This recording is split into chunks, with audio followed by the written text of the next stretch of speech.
اعوذ باللہ من الشیطان الرجیم بسم اللہ الرحمن الرحیم وہذا کتاب انزلناہ مبارک فاتبعوہ واتقوا لعلکم ترحمون آمنت باللہ صدق اللہ العظیم رب اشرح لی صدری ویسر لی امری واحلل عقدۃ من لسانی یفقہوا قولی۔ آج کا ہمارا درس قرآن سورہ الانعام کی آیت نمبر 156 سے لے کر آیت نمبر 161 تک 6 آیات طیبات پر مشتمل ہے۔ اس میں اللہ رب العزت نے بطور خاص مشرکین کی توجہ اس جانب مبذول کروائی ہے کہ یہ جس طرح یہودیوں کے لیے ہم نے تورات اتاری تھی، اس طرح تمہارے لیے یہ کتاب قرآن پاک ہم نے نازل کی ہے، اور مقصد اس کا یہ ہے کہ تم اسے سمجھو، پڑھو، سمجھو، اس سے ہدایت حاصل کرو، دین اسلام میں داخل ہو جاؤ۔ اور یہ اتاری اس لیے بھی ہے کہ کل تم یہ نہ کہو کہ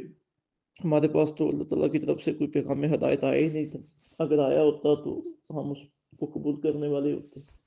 اور ساتھ یہ بھی کہا گیا کہ یہ جو ایمان کا سلسلہ ہے، یہ غائب ایمان بالغیب کی بنیاد پہ ہے کہ ہمیں تم نے دیکھا نہیں ہے لیکن ہم پر ایمان لانا ہے۔ بہت کتنی چیزیں ہیں جو غیب میں ہیں، ان کو تم نے ویسے ہی ماننا ہے ہمارے نبی پاک صلی اللہ علیہ وسلم اور قرآن پاک کی گواہی پہ۔ اللہ کے عذاب کا انتظار نہ کرو، جب اللہ کا عذاب آ گیا اور غیبی چیزیں سامنے آ گئیں، ظاہر ہو گئیں، اس وقت تمہارے ایمان لانے کا کوئی فائدہ نہیں ہوگا۔ تو ارشاد فرمایا گیا وہذا کتاب، اور یہ کتاب ہے یعنی قرآن پاک، انزلناہ ہم نے اتارا ہے اسے، مبارک ببرکت ہے، فاتبعوہ سو پیروی کرو اس کی، واتقوا اور ڈرو اللہ سے، لعلکم ترحمون تاکہ تم پر رحم کیا جائے۔ ان تقولوا، اب یہ وجہ بیان ہو رہی ہے قرآن پاک اتارنے کی کہ ہم نے اس قرآن کو اتارا ہے، ان تقولوا تاکہ یہ نہ کہو تم، انما انزل الکتاب کہ اتاری گئی تھی کتاب اعلیٰ طائفتین صرف دو گروہوں پر، من قبل نہ ہم سے پہلے، وَإِن كُنَّا عَن دراستہم اور ہم تو اس کے پڑھنے پڑھانے سے لغافلین بالکل بے خبر تھے، او تقولوا یا یہ نہ کہو کہ لو انا انزل علینا الکتاب کہ اگر اتاری گئی ہوتی ہم پر کتاب، لکنا اہدی منہم تو ہم زیادہ ہدایت پانے والے ہوتے ان سے،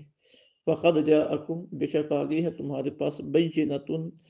روشن دلیل، میں ربکم اپنے رب کی طرف سے، تمہارے رب کی طرف سے، وہدن اور سراسر ہدایت، ورحمت اور رحمت، فمن اظلم تو کون زیادہ ظالم ہے، ممن اس سے، ممن کذب جس نے جھٹلایا بھی آیات اللہ اللہ تعالیٰ کی آیتوں کو، وصدف عنہا اور ان سے منہ پھیرا، سنجزی ان قریب ہم سزا دیں گے، الذین انہیں، یصدفون جو منہ موڑتے ہیں، ان آیاتنا ہماری آیتوں سے،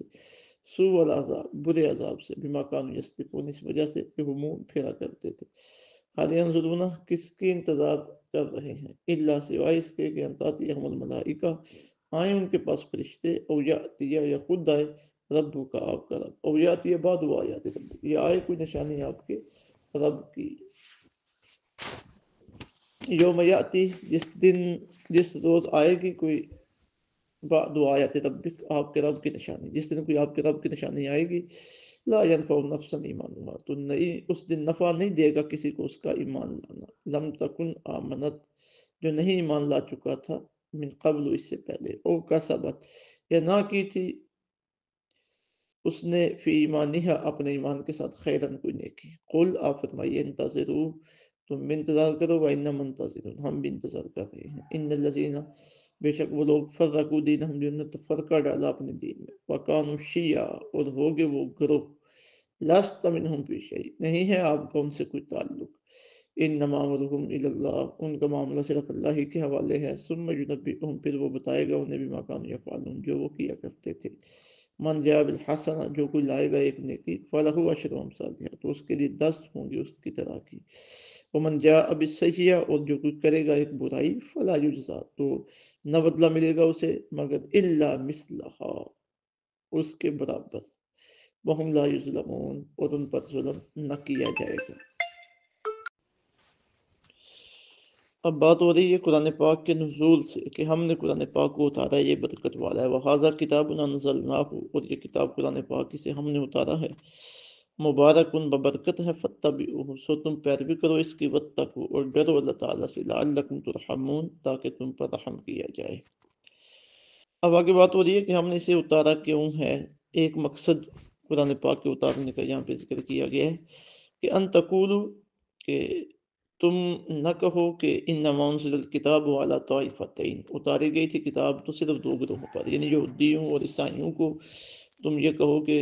کتابیں تو یہودیوں اور عیسائیوں کے لیے آئی تھی، ہمارے لیے تو کوئی اللہ تعالیٰ کا ہدایت نامہ آیا ہی نہیں ہے، اگر ہمارے پاس آتا تو ہم زیادہ اس پر عمل کرنے والے ہوتے، تو تمہارے اوپر کوئی حجت باقی نہ رہے، کوئی حجت بہانہ تمہارا باقی نہ رہے کہ تم یہ نہ کہو کہ وہ تو صرف دو گروہوں پہ اتاری گئی تھی، یعنی یہودی اور عیسائیوں پر، من قبل، نہ ہم سے پہلے، وَإِن كُنَّا عَن دِرَاسَتِهِمْ لَغَافِلِينَ، ہم تو اس کے پڑھنے پڑھانے سے بالکل بے خبر تھے، تم یہ بہانہ نہ لگاؤ۔ او تقولوا، یا یہ نہ کہو کہ لو انا انزل علینا الکتاب، اگر نہ اتاری گئی ہوتی ہم پر کتاب، لکنا اہدی منہم، تو ہم زیادہ ہدایت پانے والے ہوتے ان سے۔ فقد جاءکم، تو بے شک آ گئی ہے تمہارے پاس، بینۃ، روشن دلیل، میں ربکم، اپنے رب کی طرف سے۔ اب آؤ دیکھ لو قرآن پاک آ گیا ہے، تمہارے سب بہانے یا بعد میں جو تم عذر کر سکتے تھے وہ سارے ختم ہو گئے ہیں۔ فقد جاءکم بینۃ من ربکم، بے شک آ گئی ہے تمہارے پاس روشن دلیل اپنے رب کی طرف سے، وہدی ورحمہ، اور یہ سراسر ہدایت ہے اور رحمت ہے۔ فمن اظلم، تو کون زیادہ ظالم ہے اس ممن کذب بآیات اللہ، اس سے جس نے جھٹلایا اللہ تعالیٰ کی آیتوں کو، وصدف عنہا، اور منہ پھیرا ان سے۔ سنعجزی الذین، ان قریب ہم سزا دیں گے انہیں، یصدفون، جو منہ موڑتے ہیں، عن آیاتنا، ہماری آیتوں سے، سوء العذاب، برے عذاب سے، بما کانوا یصدفون، اس وجہ سے کہ وہ منہ پھیرا کرتے تھے۔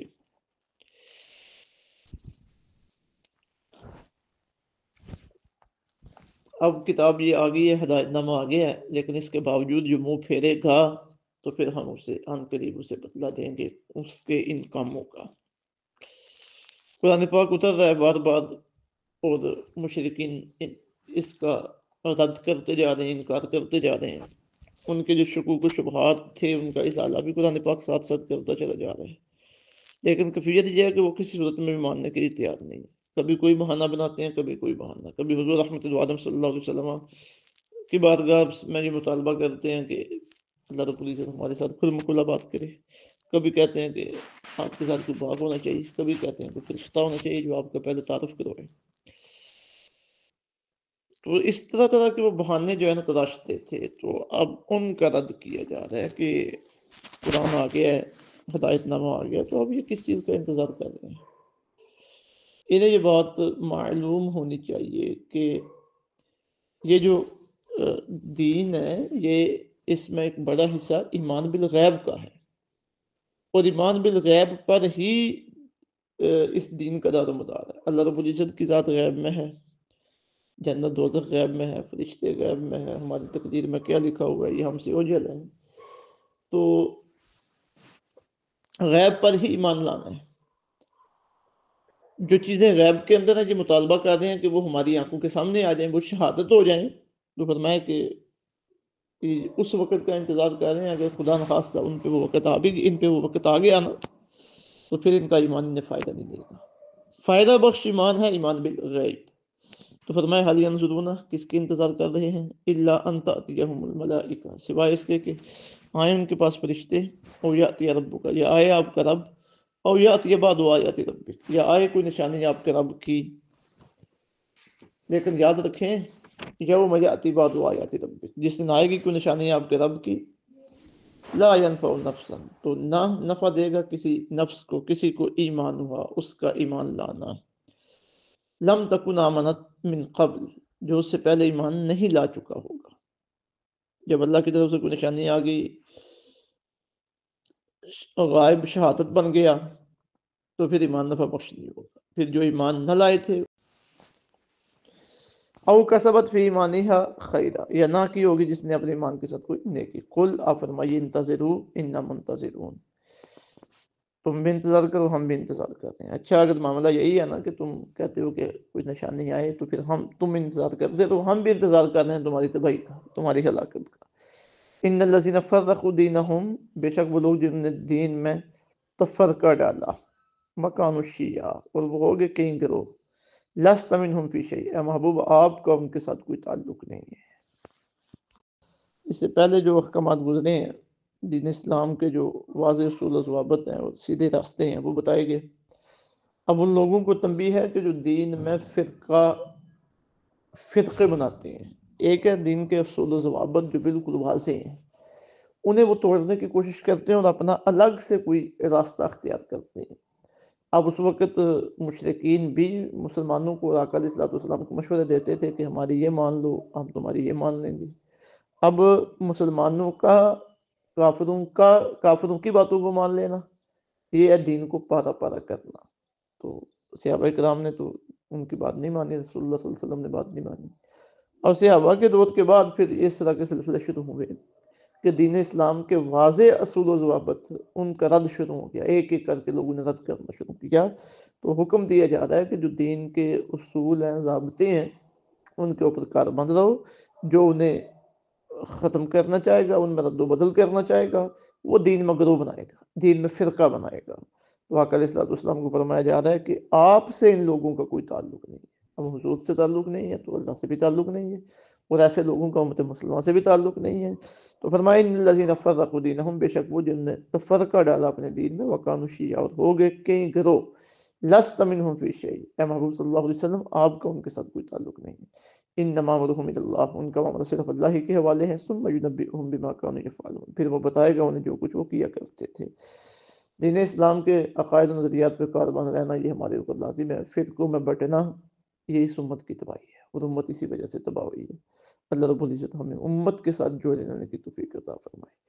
من جاء بالحسنہ، اب یہ اللہ رب العزت کی اپنے بندوں پہ کرم نوازی کا ذکر ہو رہا ہے کہ کوئی ایک نیکی کرے اللہ اسے 10 نیکیوں کا اجر عطا فرماتے ہیں، کوئی ایک گناہ کرے اسے ایک ہی گناہ ملتا ہے۔ من جاء بالحسنہ، جو کوئی لائے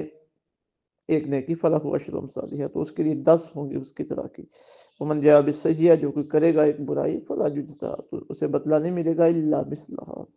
مگر دوسری برائی کے برابر، وہم لا یظلمون، ان پر ظلم نہ کیے جائے گا۔ یہ اللہ تعالیٰ کی اپنے بندوں کی اہل اسلام پہ کرم نوازی ہے۔ تو اب اہل اسلام کو کیا چاہیے؟ اللہ رب العزت سمجھ کے عمل کی توفیق عطا فرمائے۔ وما علینا الا البلاغ المبین۔